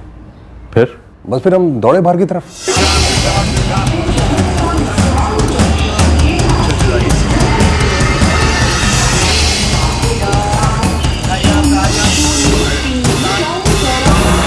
आग निकला सर। टॉयलेट की खिड़की की सरिया पहले से काटी हुई थी? पहले से। ये कब तय हुआ कि मंगल सिंह की पेशी 28 सितंबर को होगी? सर अगस्त के आखिरी हफ्ते में हमारे पास कोर्ट से एक ऑर्डर आ गया था, जिसे हमने पटना जेल को फॉरवर्ड कर दिया था तुरंत। मतलब मंगल सिंह ये बात पहले से जानता था कि 28 सितंबर को उसकी पेशी। अगस्त के आखिरी हफ्ते में खबर मिली सुनवाई की। 2 सितंबर को ये बाइक चोर दीपक ठाकुर मिलने आया मंगल सिंह से, और 28 सितंबर को सुनवाई के बाद ये मंगल सिंह ट्रेन के टॉयलेट से फरार हो गया, जहां किसी और ने ट्रेन की खिड़की के सरिये काट के रखे होंगे पहले से। सर राकेश के फोन रिकॉर्ड के हिसाब से 28 सितंबर को राकेश मैथानी स्टेशन पर गया ही नहीं, जहां से मंगल फरार हुआ था, और ना ही 2 सितंबर को वो पटना गया था। और राकेश के कॉल रिकॉर्ड्स में दीपक ठाकुर का नंबर? नो सर, वैसे भी दीपक के सारे नंबर फर्जी ही होते हैं, लेकिन दीपक के फर्जी नंबर मैंने राकेश के कॉल रिकॉर्ड्स में चेक किए, एक भी नहीं है। इस मंगल सिंह और दीपक ठाकुर के लिए मैन हंट लॉन्च करते हैं, बड़े वाला। इतना तो क्लियर है कि ये दोनों रामकृपाल चौबे की हत्या में शामिल थे। हालांकि हत्या का मोटिव एक्सटॉर्शन था या नहीं, ये भी क्लियर नहीं है। और बाकी बचा राकेश वाला एंगल। दोनों में से एक हो सकता है सर। ये एक्सटॉर्शन का मामला पहले से ही वीक लग रहा था, तो शायद हमारा गुनहगार ये राकेश ही हो। एसपी साहब, हम अब भी वेट ही कर रहे हैं। सर मैं ये तो नहीं कहूंगा कि इंतजार खत्म हुआ, ये लो मुजरिम। हाँ, पर इतना जरूर कहूंगा कि कुछ ठोस कड़ियां हाथ लग गई हैं। कैसी कड़ियां हाथ लगी हैं? सर इस वक्त कुछ कहना प्रीमेच्योर होगा। मतलब आप हमसे कुछ छुपा रहे हैं? नहीं सर, ऐसा कुछ भी नहीं है। बस हमें श्योर होना है कि ये सारी कड़ियां मिलकर केस सॉल्व कर पाएंगे।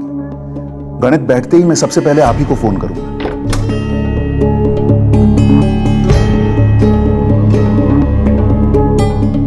रिटायरमेंट से ठीक 4 महीने पहले किसी ने ऐसी दुश्मनी निकाली। ये बात बार बार हमारा दरवाजा खटखटा रही थी, पर हमने वो दस्तक सुनी ही नहीं। हमने वहां देखा ही नहीं जहां बहुत पहले या सबसे पहले देखना चाहिए था। मास्टरमाइंड बराबर इन्वेस्टिगेशन को मिसलीड कर रहा था, पर ये मंगल और दीपक ठाकुर वाला एंगल भी सही लग रहा था। उस वक्त प्रेशर पीक पर था और हमने कत्ल का मोटिव एक तरफ पार कर दिया। अब हमें वो 2 आदमी चाहिए थे, और हम हाथ धोकर इन दोनों के पीछे पड़ गए, और ये दोनों हाथ आए पर किसी और के। चौधरी जी, आपके दोनों ओपनिंग बैट्समैन आउट कर दिए हमने। दीपक ठाकुर और मंगल सिंह? हाँ, वही दोनों। कब मिले, कैसे मिले? तरोताजा गिरफ्तारी है, 2 घंटे पहले की।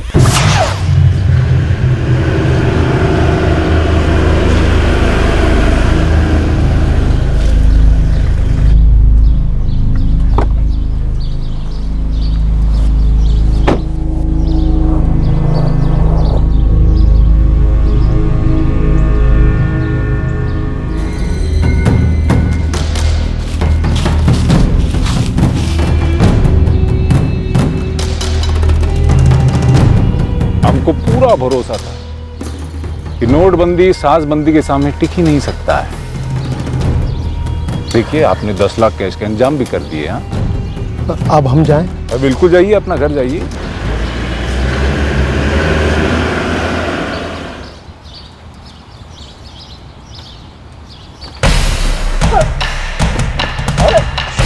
पीठ में, सिर में, ऐसी कोई जगह नहीं जहां हम लोहा नहीं ठोकेंगे।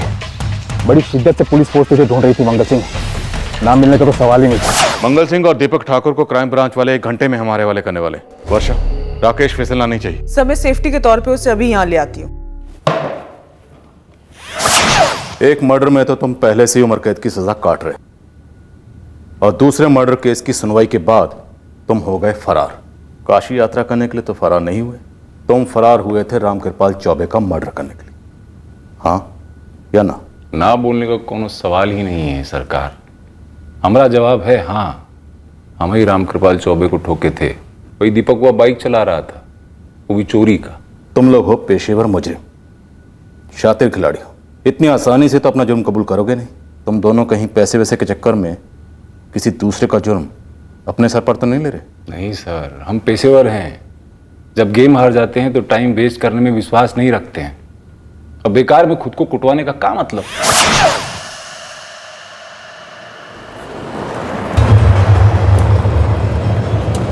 अरे मंगल भाई, आज तो मौका सही लग रहा है। ये बड़े बाबू तो निकल गए अकेले, ये साला चौबैया आएगा पीछे से पैदल, वो भी अकेले। तुम एक काम करो, एक बार दफ्तर में देखो।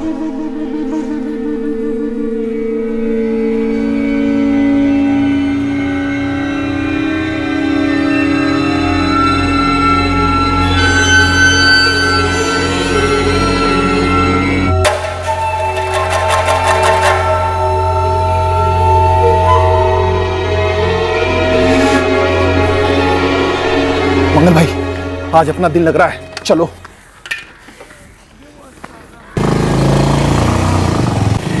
रामकृपाल जी, राम राम। जी राम राम। सुपारी कौन दिया?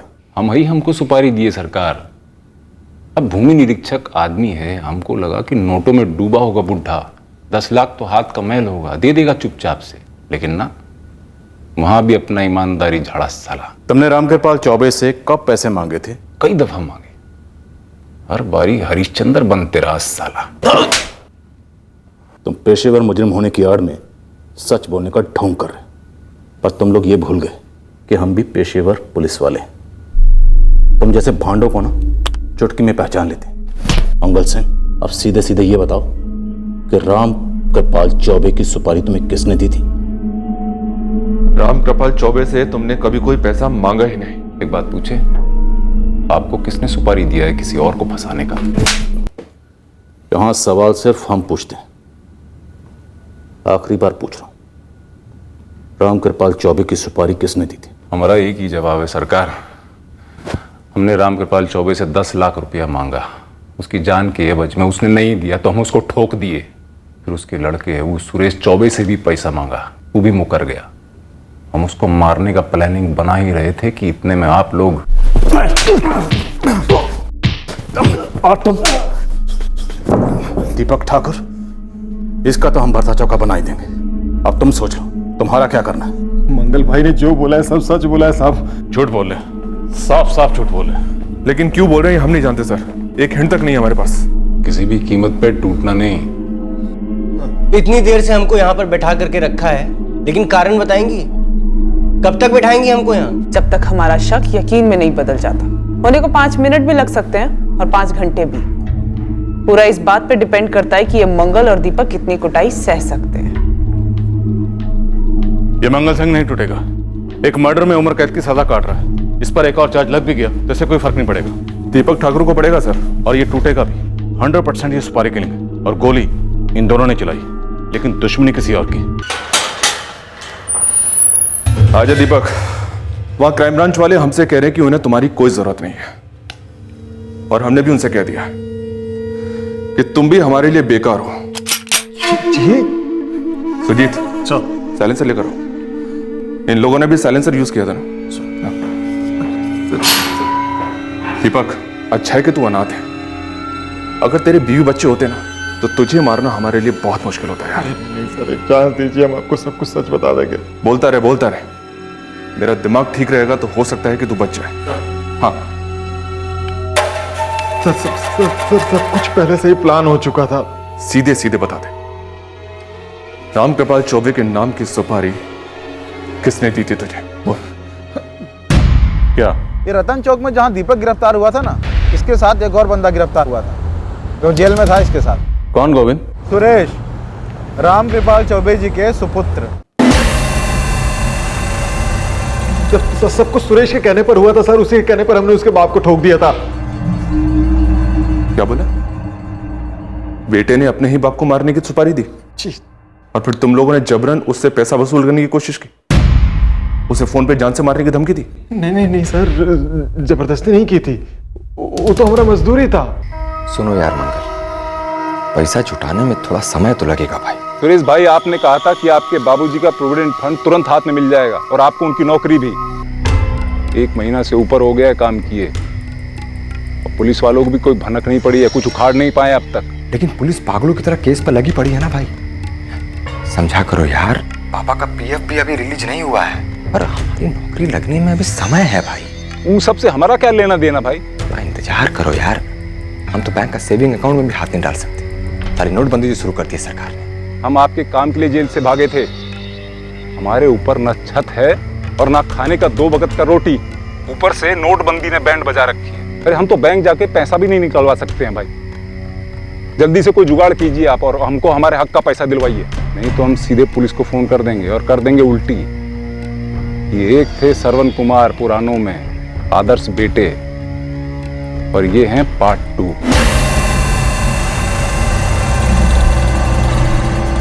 सर, ये कह रहा है सुरेश चौबे ने सुपारी दी थी।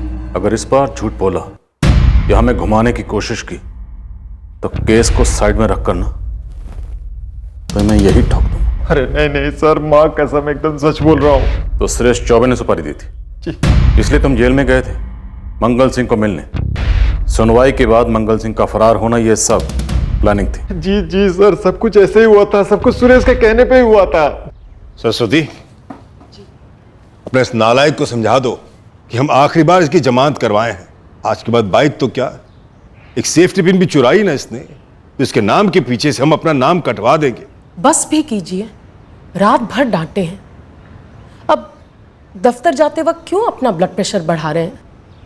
इतना गुस्सा ठीक नहीं है। गुस्सा ठीक है, गुस्सा करना चाहिए था वक्त पर तुम्हें, जब तुम्हारे लाडले ने पहली बार चोरी की थी। सारा दोष मम्मी के सर पे ना थोपो पापा। अगर दूसरों के बापों की तरह आपने भी अपने बेटे के लिए कुछ किया होता ना, तो आज ये दिन नहीं देखते। खुद तो अपने पैरों पे खड़े होने की ताकत है नहीं, तो दोष हम पे लगा दी। ये पैरों वाला जुमला बहुत पुराना हो चुका है पापा। आपकी पुरानी सोच अब सड़ने लगी है, बू आने लगी है। सुरेश चुप कर। दुनिया भर में लोग अपने बच्चों के लिए क्या नहीं करते मम्मी। राजनीति ले लीजिए, हर पार्टी में टॉप की कुर्सी पर ऐसे लोग हैं जो पसीने के रास्ते से नहीं पहुंचे, बल्कि खून के रिश्ते के कारण बैठे हुए हैं। उनके माँ बाप, भाई बहन, मामा चाचा अगर पॉलिटिक्स में नहीं होते ना, 3 सालों को इलेक्शन का कहा, सर्कस का टिकट तक नसीब नहीं होता। और फिल्मी दुनिया का तो पूछो ही मत भाई, खानदानी रिश्तेदारी हो तो लंगूर को भी हीरो बना देते हैं। और एक ये है जो असली लाइफ में हीरो होने का भरम पाल बैठे हैं। आपकी ये ईमानदारी की भाषणबाजी सुनने वाली ऑडियंस है ना, दफ्तर में, चाय के ठेले पर, बिरादरी की बैठकों में, ये सब आपको संत का दर्जा तो देते हैं, लेकिन खुद अपने बच्चों के लिए हर मुमकिन तरीके से सेटिंग करते हैं, उनके लिए नौकरियां लगवाते हैं, सिफारिशें करते हैं, और जरूरत पड़ने पर ढेर सारा पैसा भी खिलाते हैं। इससे कोई गलतफहमी मत रहिएगा कि आप कोई महात्मा है। सच कहे मम्मी, लोगों के लिए ना एक जोकर है, जोकर। चुप कर। ठीक है भाई, हम जोकर ही से, लेकिन ये जोकर कभी रिश्वत नहीं लेगा, ये जोकर कभी किसी नालायक की सिफारिश नहीं करेगा। हाँ, आज की बात तुम अपना देख लो भाई। सरस्वती, अगर आज की बात तुमने इस लड़के को जेब खर्ची का 1 पैसा भी दिया तो हमारी कसम, हम जिंदगी भर तुमसे बात नहीं करेंगे, और हमारे जाने के बाद भी जो कुछ भी बचेगा उसमें से इसे एक ढेला नहीं मिलेगा। सारा पैसा दान कर दे किसी अच्छे काम के लिए, लेकिन इसके हाथों हमारी कमाई लुटने नहीं देगी। हमारा तो न माई था न बाप था, पर हम इतना बता सकते हैं कि जो तुम्हारा बाप है ना, ये सुधरने से तो रहा, जैसा है तैसा है। सोच लो तुम और देख लो। 5 महीने में रिटायर होने वाले हैं पापा। अब फर्क पड़ जाएगा हैं? वो पहले भी तुम्हारा काम के नहीं थे और बाद में भी तुम्हारा काम के नहीं रहेंगे। रिटायर होने के बाद सारा पीएफ जो मिलेगा वो दे देगा हमारी बहन आरती को, या फिर पागल बुड्ढा सच में दानवन कर देगा। तुम क्या अपने घर में डाका डालने की सोच रहे हो? ना ना ना ना, उससे बेटर आइडिया है। अच्छा, खत्म कर देते हैं रामकृपाल चौबे। सही कह, एक बार बुढ़ा मर गया तो कंपनसेशन में सरकारी नौकरी मिलेगी हमको, और पीएफ का सारा पैसा जाएगा मम्मी को। और मम्मी हमारी मुट्ठी में है। हमरे पापा को ठोक दोगे दीपक, पीएफ के कम से कम 25 लाख मिलेंगे, 10 तुम्हारे। पागल हो गया क्या तू? ठोक देगा हमारे बाप को? बाइक चोरी करते हैं हम, मारना वारना ये हमारा बस का बात ही नहीं है, हम कभी किए ही नहीं है। हाँ तो 10 लाख भी कभी देखे हैं? देखो यार, अगर तुमसे नहीं हो पा रहा है तो किसी तजुर्बेकार को साथ ले लो। ये 5 सुपारी के लाइन का एक दोस्त है हमारा, लेकिन पुलिस ने उसको रिटायर कर दिया। मर्डर का केस में उम्र कैद का सजा काट रहा। बात करो उससे। अरे उसका खुद का आदमी तो होगा कोई।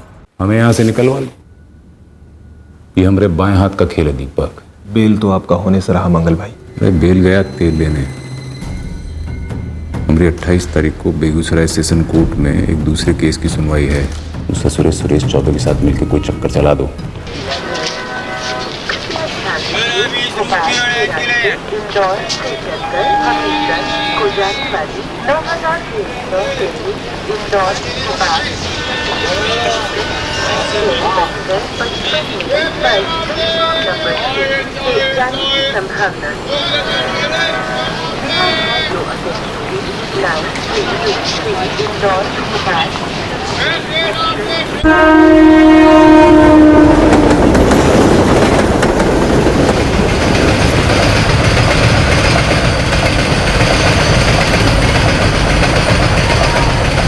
अरे महाराज सुनिए, मनवा लेके खड़ा हो जाइए, 10 मिनट में खानी स्टेशन आ रहा है?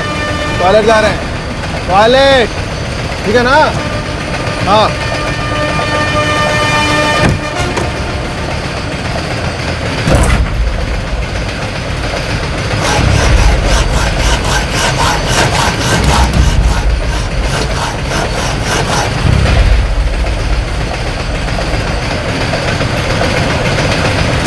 अच्छा सुनो, यहाँ से उतर जाएंगे, तुम रेडी रहना और आराम से उतरना, ठीक है?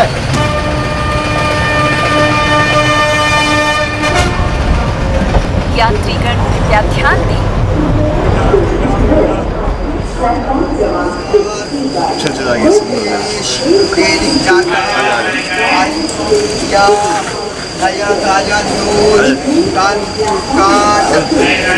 इंग्लिश का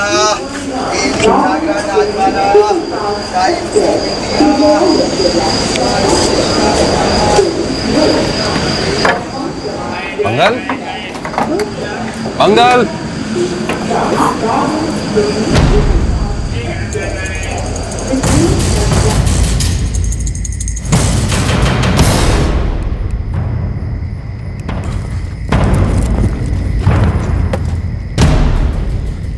सबसे पहले साले ये हथकड़ी खुलवाना है। अरे टेंशन नहीं आओ मत, यहीं पास में बंदोबस्त किए हैं। सर हम रोज चक्कर लगाते थे, शाम को तैयार रहते थे, लेकिन राम कृपाल बड़े बाबू के साथ निकल जाता था। उस दिन बड़े बाबू अकेले निकल गए तो हमने अपना काम कर दिया। सच कहे मम्मी, पापा ने कभी हमको अपना बेटा माना ही नहीं। तुम कभी हमको अपनी माँ माने थे सुरेश? यकीन करो मम्मी, हमारी लाइफ में सिवाय आपके हमने कभी किसी को अपना नहीं माना, आरती को भी नहीं। पापा ने कभी कुछ किया ही नहीं हमारे लिए। तुम्हारे पापा ने कभी ऊपरी कमाई का एक पैसा नहीं बनाया। अपनी तनख्वाह से तुम्हारी और आरती की परवरिश में कोई कसर नहीं छोड़ी। तुम्हें अच्छी तालीम दी, अच्छे संस्कार दिए, लेकिन तुमने उन्हीं का कत्ल कर डाला। हमसे कहते रहे तुम्हें धमकी मिली। जीते जी तुम्हारे पापा इसी चिंता में रहते थे कि कहां गड़बड़ हो रही है तुम्हारी परवरिश में। एक बात कह देते हैं, आज अपने दिल पर पत्थर रखकर हम ये मानते हैं कि तुम्हें पैदा करना हमारी सबसे भारी गलती थी। रामकृपाल जी का बेटा सुरेश चौबे इस हत्या के पीछे है। व्हाट? जी सर, वो एक पेटी क्रिमिनल है। उसने अपने एक बाइक चोर साथीदार की मदद ली। उन्होंने मिलकर एक मर्डर कन्विक्ट को भागने में मदद की। वो तीनों इस मर्डर में शामिल है। एसपी साहब, यकीन नहीं हो रहा। ये सुरेश रामकृपाल जी का असली बेटा है? 100% असली बेटा है सर, पर जब नियत ही खोटी हो तो रिश्ता असली कैसे हो सकता है? एक्चुअली बिगनिंग से ही मास्टरमाइंड बिल्कुल आपके सामने था। शक के दायरे में इसलिए नहीं आया क्योंकि फैमिली पर सिंपैथी का पर्दा चढ़ा हुआ था। एक तरह से हमसे कुछ अहम चीजें मिस हुई। पहली बात, प्रेशर में आकर हमने बाहर के सारे एंगल टटोले, लेकिन पर्सनल एंगल, घरेलू एंगल स्किप कर दिया। इसके चलते रामकृपाल चौबे के बेटे सुरेश चौबे की क्रिमिनल हिस्ट्री कभी हमारे सामने नहीं आई। एक उम्र कैदी का जेल से सुपारी लेना चिंता का विषय है, बहुत ज्यादा चिंता का विषय। जब एक छटा हुआ क्रिमिनल हमारी फोर्स की गिरफ्त से फरार हो जाता है और दोबारा एक संगीन जुर्म करता है तो हमारी पूरी फोर्स पर एक सवालिया निशान लग जाता है। इस एरिया में बहुत ज्यादा सुधार की गुंजाइश है, और यह गुंजाइश तभी मुमकिन है जब हम सब का कमिटमेंट और फोकस 100% होगा। बिल्कुल अर्जुन के उस तीर की तरह जिसे मछली की आंख के सिवा कुछ नजर नहीं आया। सुरेश चौबे, दीपक सिंह और मंगल सिंह को आईपीसी की धारा 302 के तहत गिरफ्तार किया गया। फिर मुलाकात होगी अगले एपिसोड में जुर्म की एक और कहानी के साथ। क्राइम पेट्रोल के और भी एपिसोड देखने के लिए हमारे चैनल को सब्सक्राइब करें और बेल आइकन दबाना ना भूलें।